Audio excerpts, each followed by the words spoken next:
CFF TV.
Mesdames et messieurs, bienvenue dans cette grande édition du journal La Case.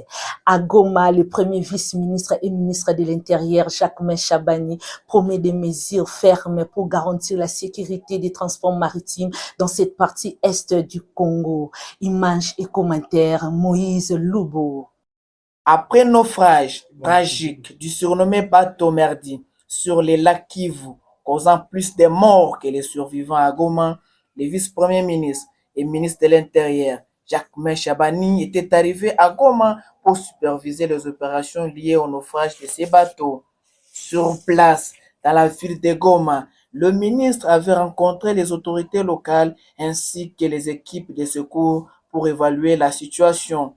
Composée de plongeurs, des forces navales, des experts de la SADC, cette équipe de secours avait réussi à localiser l'épave du bateau qui se trouve, selon les estimations, à 200 mètres de profondeur. Signalons que les causes exactes de ce naufrage ne sont pas encore connues, mais selon certaines spéculations, on évoque la surcharge du bateau et des conditions météorologiques difficiles. Le ministre de l'Intérieur a promis des mesures fermes pour garantir la sécurité des transports maritimes dans cette zone, tout en assurant que les responsables de cette tragédie suivront la rigueur de la loi. Évolution des travaux de construction de l'école primaire Révérend Mavachan, l'ONG La Case des femmes et enfants vulnérables vole au secours de l'éducation et formation des enfants du quartier Ndakwapembe dans la commune de Maluku à Kinshasa. Images et commentaires, Moïse Loubo. Au cours d'une descente effectuée hier dans la commune de Maluku, la coordination nationale de l'ONG La Case des femmes et enfants vulnérables avait fait une visite d'inspection à l'école primaire Mavancha où les travaux de construction sont en cours.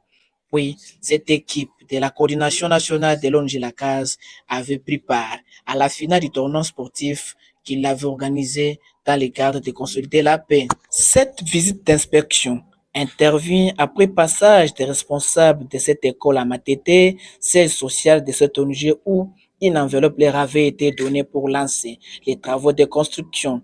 Accompagné d'une forte délégation, M. Ritia Mousseke a été satisfait de voir que les travaux évoluent très bien à pas de géants.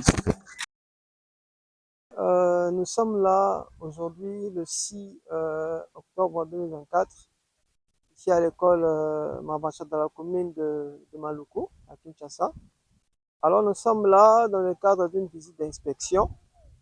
Après avoir subventionné les travaux de l'école, il était important que nous puissions descendre et voir dans quel état se trouve l'école, comment se sont déroulés les travaux. Alors nous sommes venus là avec toute l'équipe que je coordonne et nous sommes rendus de l'état de travaux. En tout cas, c'est satisfaisant par rapport à ce que nous avons vu. Ils ont bien travaillé par rapport aux fonds qui ont été alloués. Ils ont bien travaillé. On s'est rendu compte que les enfants pourront étudier dans de bonnes conditions. Nous avons remarqué après l'inspection que les travaux sont avancées, mais ne sont pas encore totalement finies, parce qu'il y a les salles de classe qui ne sont pas encore réhabilitées totalement. Donc, ça demandera encore quelques efforts. Il y a les salles de classe qui n'ont pas encore de pavement, qui n'ont pas encore des tableaux modernes. C'est encore marque de fabrique vraiment de façon traditionnelle. Donc, nous pensons que avec les efforts de notre ONG, de notre structure, nous pensons arriver à ce que nous voulons. Alors, voilà pourquoi nous disons un grand merci à notre présidente, Maman Joséphine. Merci pour cette action que vous venez de faire à travers l'ONG la Case des femmes et des enfants vulnérables. Nous pensons que cette action va produire le fruit et que les enfants vont étudier dans de bonnes conditions. Vous voyez, nous sommes en période de pluie et les enfants seront bien, ils pourront étudier dans de bonnes conditions. Et c'est ça notre mission en tant qu'ONG. Nous sommes très contents de voir comment les travaux se sont déroulés. En tout cas, que Dieu nous aide, que Dieu bénisse notre présidente et que vous tous, les gens de bonne foi, vous tous qui voulez participer, qui veulent participer à cette grande vision, venez, nous avons besoin de vous, venez nous aider, venez nous apporter votre aide et Dieu ne manquera pas de vous bénir et ces enfants auxquels vous apporterez votre aide ne manqueront pas aussi de vous dire un grand merci. Merci et je vous remercie. Après cette étape, la délégation de l'ONG s'était dirigée au terrain Manchot pour assister à la grande finale du tournoi sportif qu'il organise dans ces coins de la capitale congolaise comme sa contribution pour la consolidation de la paix entre les deux communautés Teke et Yaka. Dans une finale opposant l'équipe d'Akupembe et l'équipe du quartier Ngo, le coordonnateur national de l'ONG La Case des femmes et enfants vulnérables a, au nom de la présidente nationale, Madame Joséphine Boloko, initiatrice de ce tournoi de paix, exhorté les joueurs des deux équipes au fair play. Signalons que c'est l'équipe Ndakwapembe qui avait emporté la victoire par un score étriqué de 2-1, le tout dans une ambiance familiale. Notons que c'est sur fonds propres que l'ONG La Case des femmes et enfants vulnérables que dirige Madame Joséphine Boloko finance les travaux de construction de l'école Mavancha et les tournois sportifs dont l'objectif était de consolider la paix entre les deux communautés dans ces quartiers périphériques de Kinshasa. Parlons à présent de la justice, construction d'un centre hospitalier moderne à la prison centrale de Makala. Une nouvelle proposition du ministre de la Santé à la première ministre chef du gouvernement. Suivez cet élément de Manassé Lukanou et Roselle Grace Kanzaki.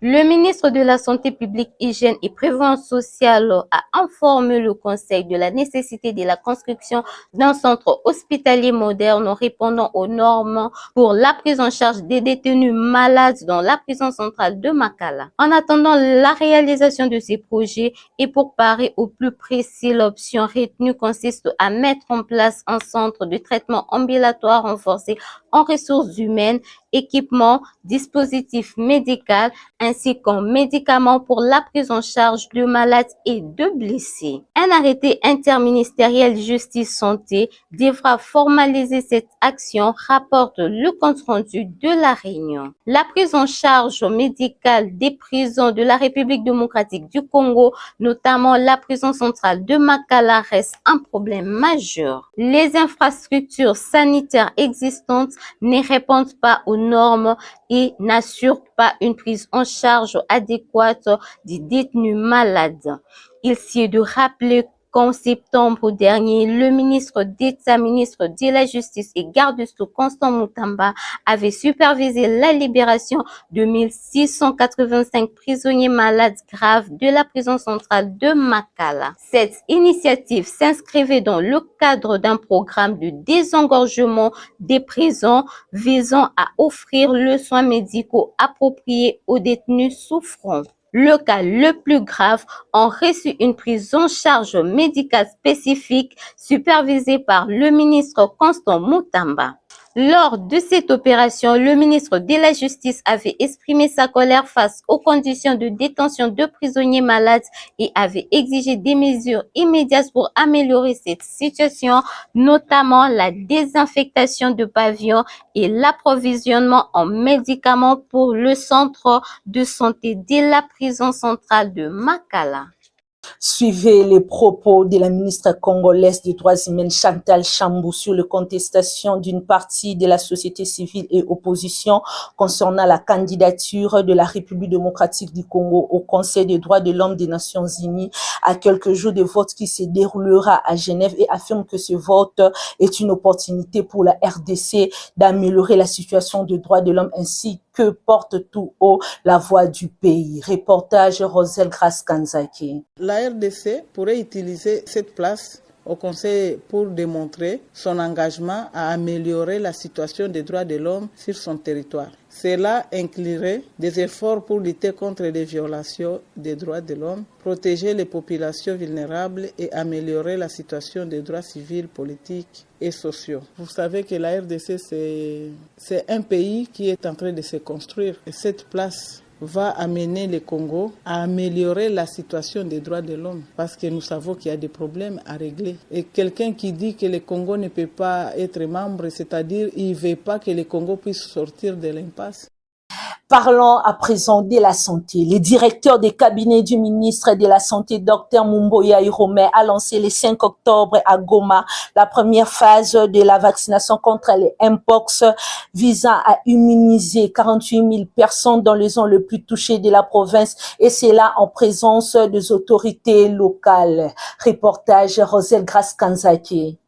Dans l'espoir de briser la chaîne de la transmission du virus de la variole du singe, le directeur de cabinet du ministre de la Santé a donné le coup d'envoi de la première phase de la vaccination. Sur 369 cas confirmés, dont 2 décès à ce jour, le Nord Kivu continue à faire face à la propagation de la Mpox, d'où sur 34 zones de santé de la province, 14 sont désormais touchés, à savoir Goma, Karisimbi et Niragongo, qui constituent l'épicentre de l'épidémie, d'où la campagne se concentrera d'abord dans les zones les plus touchées avec une durée de 3 jours, soit du 7 au 10 octobre et ciblera les groupes les plus vulnérables que nous pouvons citer, le personnel de la santé, les déplacés de guerre, les bouchers, les professionnels du sexe, ainsi que les agents au point d'entrée et de contrôle, sans oublier le vétérinaire. Ici est de noter que les adultes recevront 2 doses, tandis que les enfants de moins de 18 ans n'en auront qu'une seule. Mesdames et messieurs, avant de clôturer cette grande édition du journal de la case, suivez en image ce qu'a été la double cérémonie organisée par le révérend pasteur Dieudonné Kinumbi de l'église Vaillant Héros en Christ le 5 octobre 2024 où il a prié pour la délivrance de la République démocratique du Congo ainsi que la célébration de la 21e anniversaire de son ordination pastorale. Un reportage signé de Moïse Loubo. Ok, nous remercions tous les bien-aimés, les serviteurs de Dieu, les servantes, qui ont accepté de venir participer à cette activité d'aujourd'hui. Nous remercions les différentes autorités de notre pays qui sont parmi nous. Les papas, les mamans, les frères et les sœurs, et les membres de nos familles qui sont présents, accepté de participer à ces grands cultes de louanges et adoration pour la délivrance de notre pays. Ces cultes aussi, nous rendons grâce au Seigneur qui a accepté aujourd'hui le 5 octobre. C'était le même jour samedi, la même date de 5 octobre, que votre humble serviteur a été ordonné. Maintenant, c'était le 3 octobre 2003. Je dois va dire merci au Seigneur il y a 21 ans. Lelo akokisimbula tukumi bale na yoko ya bonganga nzambe. Est-ce que nous pouvons lever le roi des rois? Tokobetela kwa maboko.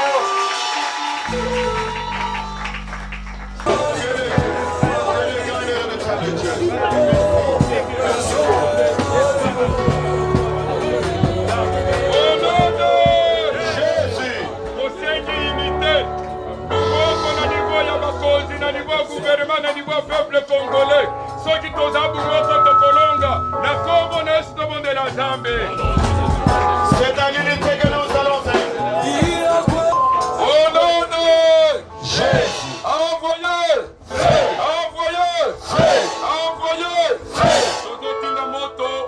Mesdames et messieurs, ce journal est fini. Bonne suite de programme chez vous.